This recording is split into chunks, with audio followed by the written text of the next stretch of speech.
Tout d'abord, chère Catherine, comment allez-vous? Oh, écoutez, je vais très bien parce que je suis ravie de vous recevoir aujourd'hui parce que moi j'adore travailler avec de jeunes gens. D'ailleurs, j'ai beaucoup de jeunes de votre âge qui viennent apprendre à jouer de la musique avec nous. Donc dès que je suis entourée de jeunes, je suis ravie. Donc je vais très très bien. Est-ce que vous jouez du piano? Alors, je joue du piano aussi. Quand j'étais petite, j'ai commencé par apprendre à jouer du piano. Et jusqu'à l'âge de 35 ans, j'étais professeure de piano. Et puis, c'est après que j'ai eu envie de m'intéresser aussi au clavecin. Parce que quand on joue de l'un, on peut jouer un peu de l'autre. Ils sont quand même assez proches. Il y a un clavier, c'est un petit peu la même technique qu'on utilise. Voilà, donc oui, je peux jouer aussi du piano. Est-ce que la musique est un don pour vous? Est-ce que c'est par exemple quelque chose qui vous est apparu depuis votre enfance ou... Oui. Alors, c'est difficile de savoir si c'est un don ou si c'est aussi... Moi, je suis née dans une famille où il y avait beaucoup de musiciens. Ma maman déjà jouait du clavecin. Voilà. Donc, en fait, j'ai toujours entendu de la musique, même avant de naître. Hein. Et donc, ça m'était naturel. Je sais que quand j'étais petite, on allait souvent me chercher sous le piano. Quand quelqu'un jouait du piano, j'allais me cacher dessous pour écouter. Voilà. Après, donc le fait d'en entendre beaucoup quand on est très jeune, je pense qu'après, ça comme une langue, la langue maternelle, on entend quand on est petit, on la parle plus facilement que les autres. Hein, voilà, c'est pareil. Et après, on a des dispositions, suivant les personnes, plus ou moins de facilité à jouer de la musique. Mais tout le monde peut apprendre à jouer de la musique, ça c'est clair.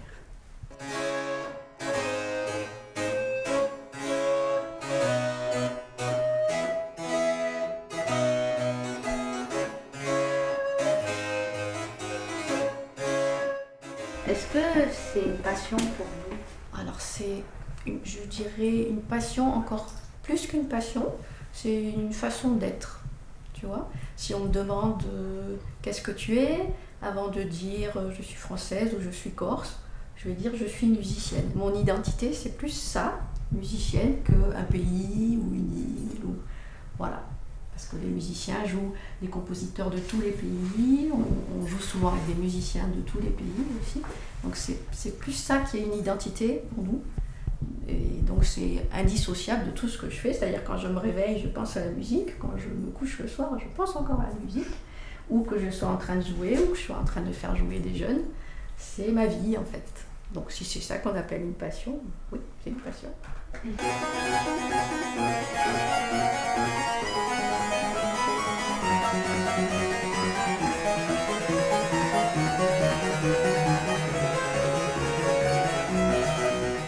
La scène est complète. Le public est là.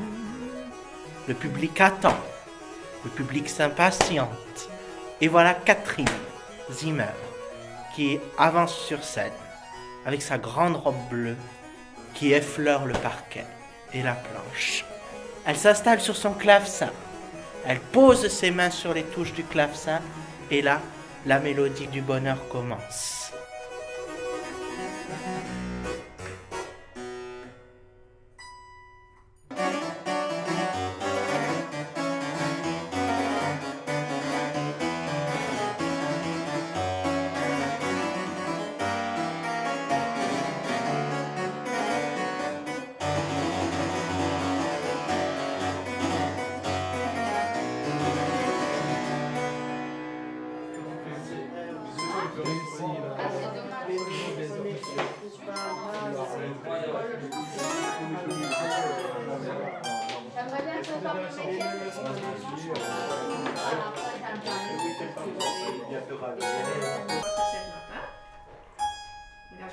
Tu fais pareil que moi ici.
pour vous, il est où le bonheur? Ah ben, je crois que vous l'avez vu, pour moi le bonheur il est dans les sons. Tous les sons. Vous parliez il y a 2 minutes que si on mettait la perche trop haut, on allait entendre le son des oiseaux. Ah, par exemple, le son des oiseaux, c'est quelque chose qui me ravit les oreilles et qui me rend heureuse. Voilà, Angela, c'est une petite fille qui a 8 ans. Bonjour. Et qui est venue vous montrer qu'elle apprend le clavecin avec moi depuis l'année dernière. Et donc c'est un petit peu ma plus jeune élève. En ce moment, j'en ai encore, tu as vu, 2 petits, encore plus petits que toi, qui ont commencé cette année, mais ils ne savent pas encore très bien jouer. Donc c'est Angela qui va venir vous montrer, puisque tu posais la question tout à l'heure, est-ce qu'il faut avoir le bac pour apprendre à jouer de la musique? La preuve que non, parce qu'évidemment, Angela, elle n'a pas tout à fait encore son bac. Hein.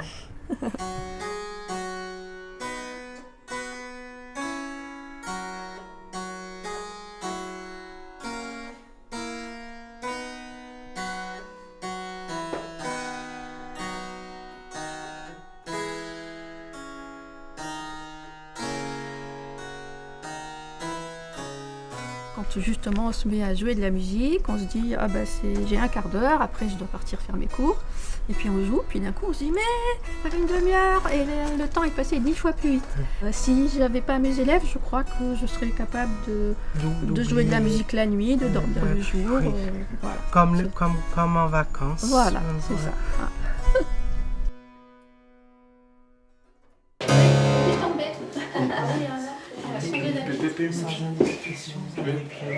J'ai 18 ans. Ah, c'est une chaise. 18 ans. Ouais. Ah, Oui. Moi, j'ai 19 ans. Ah non, maintenant, je sais pas. Ça va?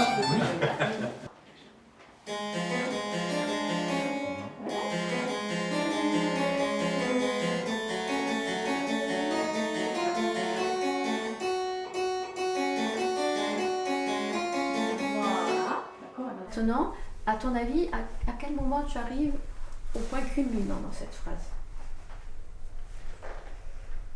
Au point le plus haut.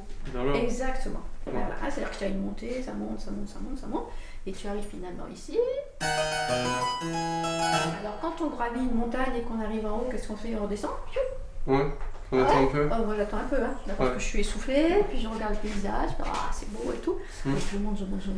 Là c'est pareil, quand tu arrives en haut, regarde un peu le paysage avant de redescendre. D'accord. Et tu permets aux personnes qui écoutent aussi de sentir que tu es arrivé au sommet. Ouais. On refait.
Il a 55 ans.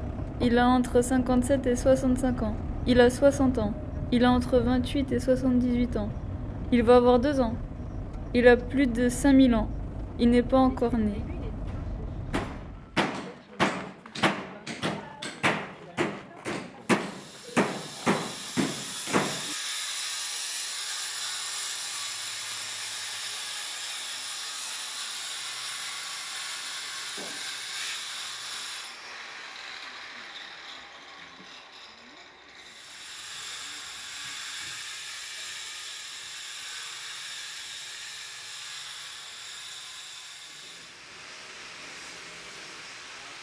Comment allez-vous? Très bien, je sens très bien ici. Et vous? Ça va. Ça va. Pourquoi faites-vous ce métier? Quel métier? Moi, je suis depuis très longtemps charpentier de marine. Je fais des bateaux en bois, il y en a un derrière moi. Peut-être on va visiter tout à l'heure. Mais mon métier, maintenant je suis plus ou moins à la retraite, même si je fais tout ça. Mon métier, c'était charpentier de marine, je fais des bateaux en bois. Est-ce que vous êtes content de nous recevoir? Oui, très. Parce que la chose qui va me faire le plus de plaisir, si je sens avec vous de curiosité. Si je sens que vous êtes plutôt intéressé par ce qui se passe que par le bonhomme. Parce qu'il y a plein de choses, il y a des ateliers en train d'émerger presque tous les jours. Et c'est ça de vous voir en train de dire, mais qu'est-ce qu'il fait, qu'est-ce que c'est ça, pourquoi il est là. Là, ça me plairait beaucoup. Quels sont vos projets? Mes projets, ils sont autour de vous. Vous êtes entouré pas mes projets, c'est nos projets parce qu'il y a toute une équipe.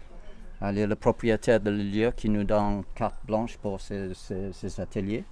Et il y a des individus qui mettent leur énergie, leur passion dans ce qu'ils sont en train de faire. Faut-il avoir le bac pour être charpentier? Non, j'ai aucune qualification. J'ai un bac, oui, c'est vrai, j'ai un bac.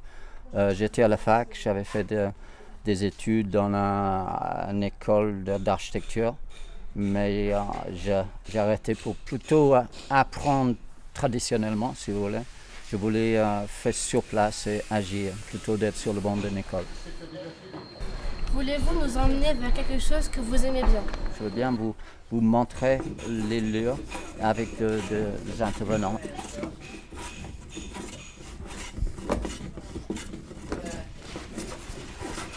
C'est un atelier de bateau, c'est avec Anthony, qui a déjà passé 2 semaines avec nous. C'est lui qui a démonté tout ce qui était pourri sur le bateau. À vous regarder, retaper le bateau avec joie, comme ça vous me faites penser à Robinson Crusoe. Et ne le prenez surtout pas mal, perdu sur une île en mer. C'est son rêve aussi, je pense. Tu l'as bien vu. Il faut avoir des ambitions. Des envies et des passions. C'est exactement, tu as bien dit. Ouais. Il faut se lever le matin avec l'envie de faire ce qu'on va faire. Et c'est le plus important. À quelle heure? Chacun trouve sa voie. 6h du mat. Hein? 6h. Ah, j'ai pas besoin de mettre de réveil, à 6h30 je suis réveillé. Et j'attaque à 8h30 à peu près, on commence et le soir je pourrais continuer si j'avais de la lumière. Je fais quelque chose qui me plaît, donc j'ai pas besoin de calculer mes heures. Hein? Vous finissez à quelle heure? Quand je vois plus rien. Quand il fait nuit. Quand il fait nuit, je vois plus rien. Sinon je continuerai. C'est la plupart de mon métier, le temps de mon métier, j'avais fait des projets pareils. Et maintenant, j'ai envie que c'est des autres qui retapent les anciens bateaux. Et moi, je préfère de faire des objets comme celui-là.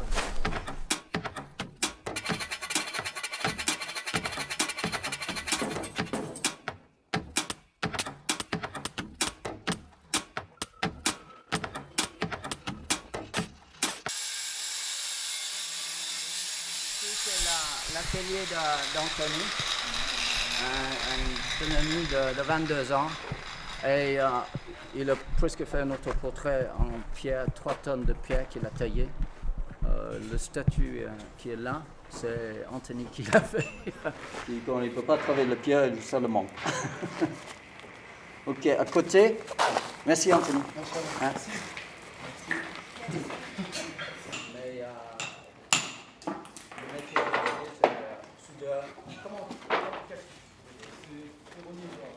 Simon Berner, c'est un solitaire qui connaît plein de monde. Sur des pylônes, il construit un appartement pour lui et un autre lui qui est un bijoutier. Il n'a pas de famille, il a 2 grandes filles en Bretagne, il a 4 fils en Écosse, il a 7 papas en Nouvelle-Zélande, il a 18 mamans au Mexique, il a 54 grands-mères en Tunisie, il a 128 grands-pères et 2000 tatas.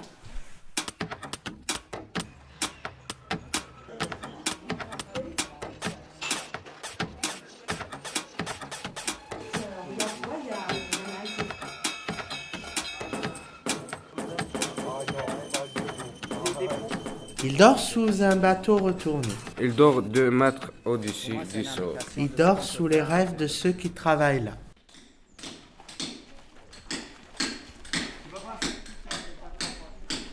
C'est un char, c'est un cyclone, c'est une cloche, c'est un homme classe, c'est un clochard, c'est un merde.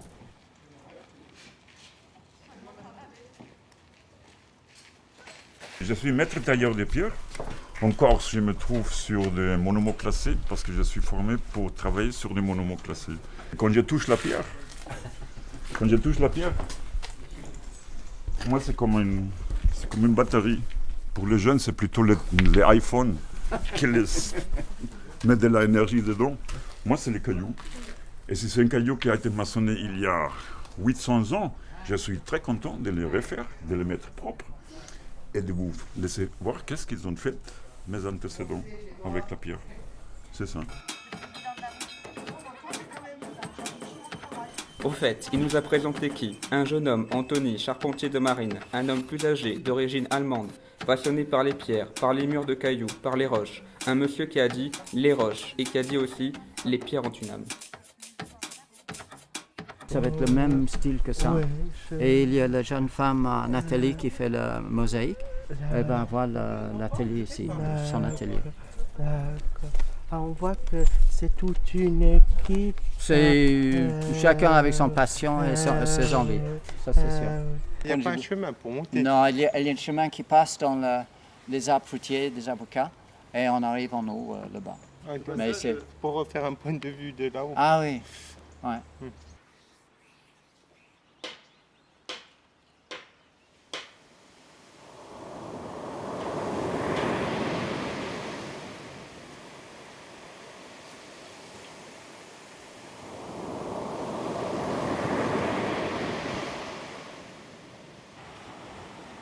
Le bateau fait rêver. C'est un objet qui peut être très, entre guillemets, artistique, artisanal, mais il y a moyen de voyager dans l'esprit et dans le réel. On peut ramer, on peut voguer dans l'esprit, mais aussi on peut aller sur l'eau et tirer le bord avec un voile ou avec des avions.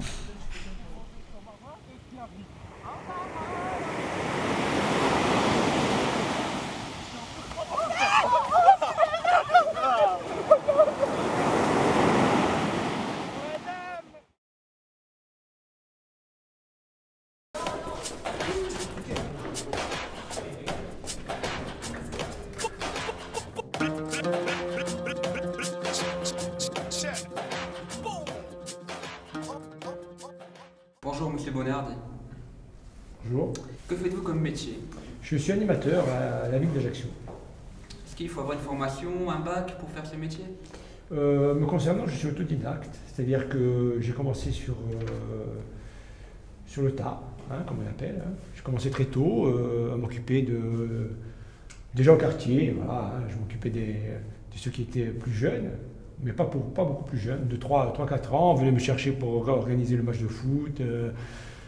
Voilà, parce que à l'époque, il y avait une culture populaire où on était beaucoup dans le quartier avec le ballon.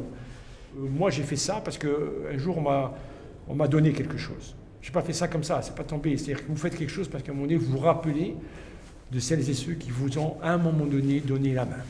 Moi, je me rappelle de M. Agache, M. Ramacho, de M. Tsonts, Blaze. Oui, je les cite tous. C'était au football, c'était au basket, c'était dans le quartier, un père de famille qui disait « Allez, on va vous faire jouer ». Il y avait cette culture. On allait au stade, on montait dans la voiture. Mon père, il avait une 404 break, on mettait tout le quartier dedans. C'était très populaire, très populaire. On ne se demandait pas qui était riche ou pas riche. On savait, on voyait, mais il n'y avait pas de... Là maintenant, moi, ce qui me gêne un peu, c'est qu'on met des étiquettes sur tout le monde. Alors après, les étiquettes font que les gens ne sont plus fréquentés. Ce qui est important, si vous voulez faire un jour éducateur, éducatrice, animateur, animatrice, la compétence c'est important, la formation c'est important, mais si vous n'avez pas de cœur, il faut faire des RH. Voilà, je plaisante, mais je veux dire, pour être animateur, il faut du cœur.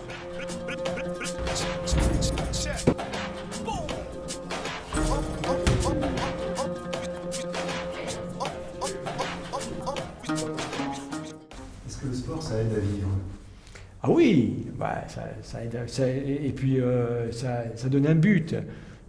Le soir, un adolescent, lorsqu'il se couche le soir, enfin moi je me rappelle mon côté adolescent, je me couchais, je me disais demain matin je me lève parce que j'ai un but. Je me disais, tiens, demain matin je vais voir mes amis, on va aller au foot. C'est important le sport pour un adolescent. Le sport est important, mais il ne faut pas le laisser aux gens qui pensent qu'à un moment donné, c'est de la marchandise. Le sport, c'est pas de la marchandise. Est-ce qu'il y a des choses qui vous rendent triste dans la... La guerre me rend triste. La guerre me rend triste. La guerre, c'est triste. Il ne faut pas faire la guerre. Et après, il y a quelque chose que j'ai toujours lutté contre, c'est la différence. Il ne faut pas être indifférent aux gens. Il faut aussi apprendre à aimer les choses et aimer, respecter et s'apercevoir aussi que les choses sont bien. Donc il ne faut pas être anxiogène. Il faut dire, moi, je fréquente des gens sympas. Voilà. Et je vais faire qu'on va multiplier les gens sympas. Voilà. On est peut-être les derniers des Mohicans, mais moi je dis une chose, on est une multitude et on a besoin de renfort. Il faut dire aux gens, on a besoin de renfort pour la société qu'on veut vivre nous.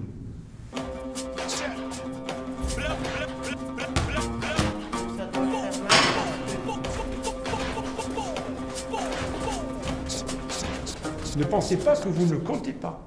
Vous comptez. Vous comptez dans la société. Moi, je vous dis une chose. Ne vous bradez pas. Ne vous bradez pas. Vous n'êtes pas n'importe qui. Vous êtes des êtres humains. Ne vous bradez pas. Voilà. On se lève le matin, on se structure. Des fois, on n'a pas envie de se lever. Des fois, on n'est pas content. Des fois, on est embêté par un tas de trucs. Ne vous bradez pas. Voilà. Et vous allez voir que avec cette mentalité, avec ce point important, vous allez voir que quelque part, eh bien, vous allez affirmer votre caractère, votre pensée, et vous allez devenir très intéressant pour la société. La société qu'on veut nous, bien évidemment. Voilà. Maintenant, si je vous revois PDG en train de licencier 40 000 personnes, c'est pas chauffé. Si vous voulez nous emmener vers quelque chose qui vous aimez bien en fait, que vous voulez bien nous montrer maintenant. Vous voulez que je vous montre quelque chose de bien? Donc je vous emmène sur le canal de la Gravode. C'est là où je me promenais quand j'étais petit. Là, c'est pas loin, on n'habite pas loin.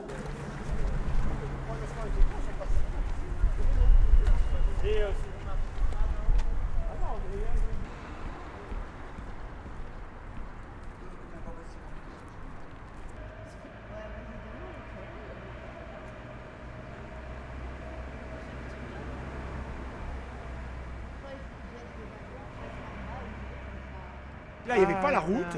Il y a eu les constructions plus tard. Et là, il y avait ce qu'on appelait le canal de la Gravode. Il y avait la berge qui était comme ça sur le côté. Et nous, on venait là. On faisait des allers-retours. On allait à l'école, on allait au collège en passant par là. Et c'était une attraction extraordinaire pour des adolescents. Même les gens longeaient le canal de la Gravode. Il y avait de l'eau, hein, mais il y avait quand je dis de l'eau. Hein, il y avait même des anguilles, des truites. C'est l'eau qui venait du canal de la Gravode.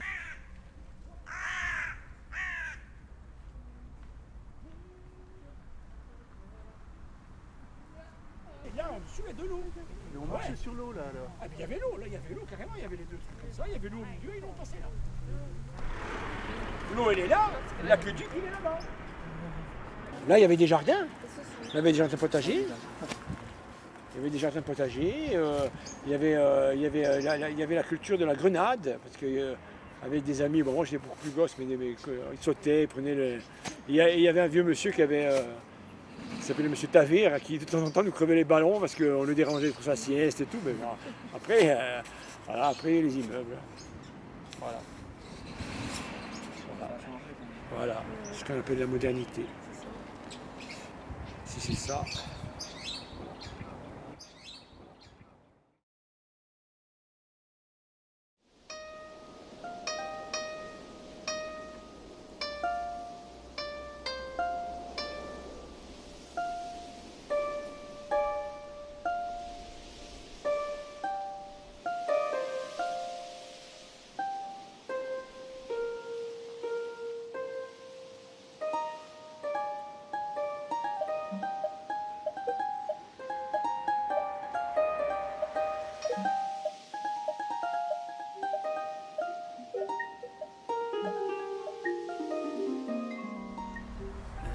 quel est votre métier exactement pour vous connaître un peu plus?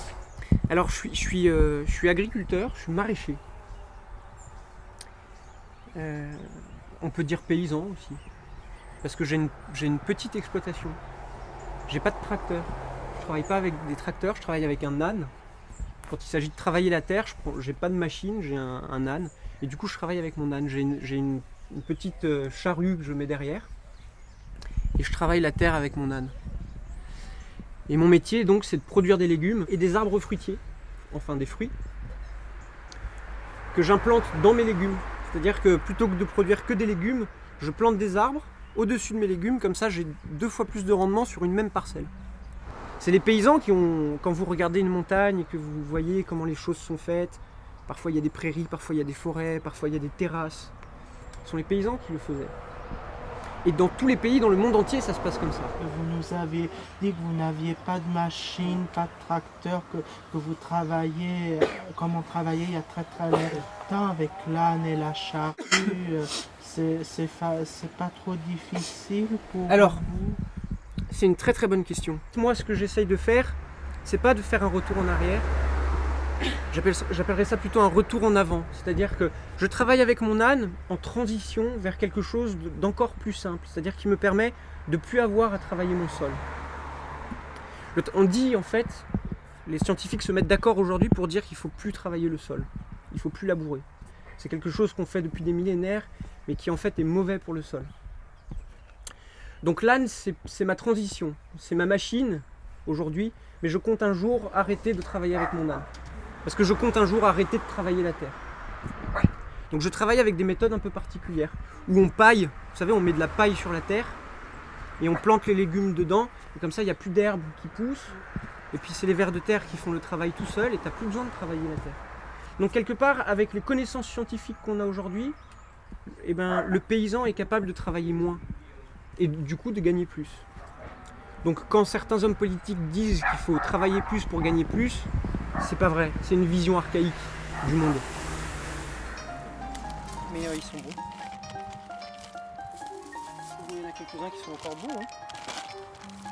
Basile se lève à 5 heures. En premier petit déjeuner, du lait, des œufs, du beurre, du pain. Ensuite, il est à la nature et tout. Il commence à travailler la terre, mais il ne retourne pas. Il cueille les poivrons qu'il va manger à midi. Il s'occupe des légumes des animaux. Il va faire les courses avec sa voiture. Il vend quelques fruits. Il boit un café en ville avec sa copine. Il rentre chez lui, il fait manger ses chiens trop beaux, les poules, le coq. Le soir, il joue du piano avec sa copine. Il se couche parce qu'il doit se lever à 5 heures. Ce que vous produisez est bio, parce que c'est naturel, ça vient de la nature. Oui. Donc ça aussi, ça allait de soi. Il fallait absolument que...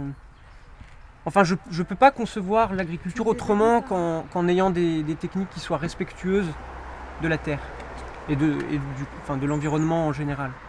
Et je me rends compte que quand je traite bien mes végétaux, quand mes cultures, je les remercie de ce qu'elles me donnent, parce que c'est elles qui me font vivre, eh bien j'ai l'impression qu'elles m'en donnent toujours plus. Il y a comme une réponse, comme si vous parliez à quelqu'un avec les plantes. Et quelque part, travailler sans machine, c'est-à-dire ne pas être sur son gros tracteur 3-4 mètres au-dessus de tes cultures, ça te permet d'être beaucoup plus proche de tes cultures. Et du coup, admettons qu'il y ait une âme dans les plantes, eh ben, on serait beaucoup plus propice à la sentir quand on est proche d'elle plutôt que dans un tracteur, à récolter, à vendre, à récolter, à planter, à vendre, et avoir à la place de tes plantes, avoir des billets de dollars plutôt que du végétal. Quoi. Ah, la nature! Ah, je viens de voir une coccinelle, la vie de ma mère. Je vais l'écraser. Ben non, elle est partie. Qu'est-ce que vous voyez au plus loin que vous pouvez? Le ciel. Le ciel, le soleil. La montagne. La montagne. Des montagnes. Les nuages aussi. Montagne, campagne. Et tout près de vous, qu'est-ce que vous voyez? Extrêmement près. Bah là, je vous vois vous. Mange. Bah attends, il en a déjà dans la bouche là. Si tu manges le doigt, je rigole. Je l'ai eu, il avait déjà... il avait 3 ans. Il n'a pas été maltraité, il était dans un très bon état, mais il faisait rien, il savait rien faire. En fait, c'était une tondeuse à gazon. Quoi. Et lui, en fait, je l'ai dressé tout seul, c'est-à-dire qu'au village, je l'ai mis sur un terrain, et petit à petit, j'ai défriché le terrain, c'est-à-dire que j'ai arraché les bruyères, j'ai arraché le maquis avec lui. Donc, en fait, je lui ai appris, en travaillant, je lui ai appris à tirer et à arracher des charges.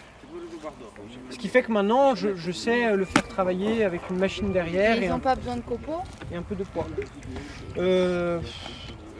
Tu sais, c'est beaucoup plus rustique que le cheval quand même. Hein. Ça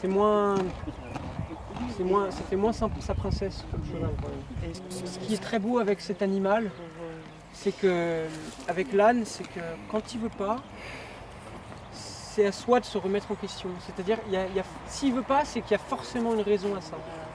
Il fait un blocage parce qu'il y a quelque chose qui l'empêche d'avancer. Ou c'est mon comportement, ou c'est parce qu'il y a quelque chose qui lui fait peur.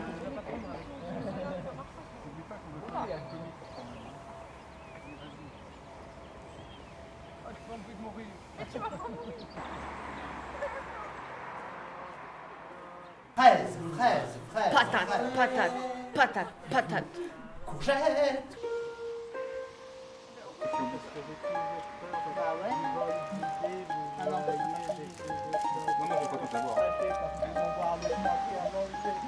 ils s'en foutent.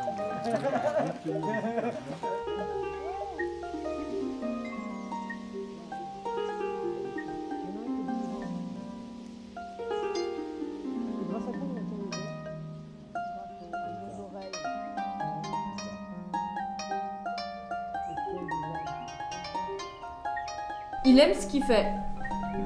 Ah mince, j'avais un truc en tête mais j'ai oublié.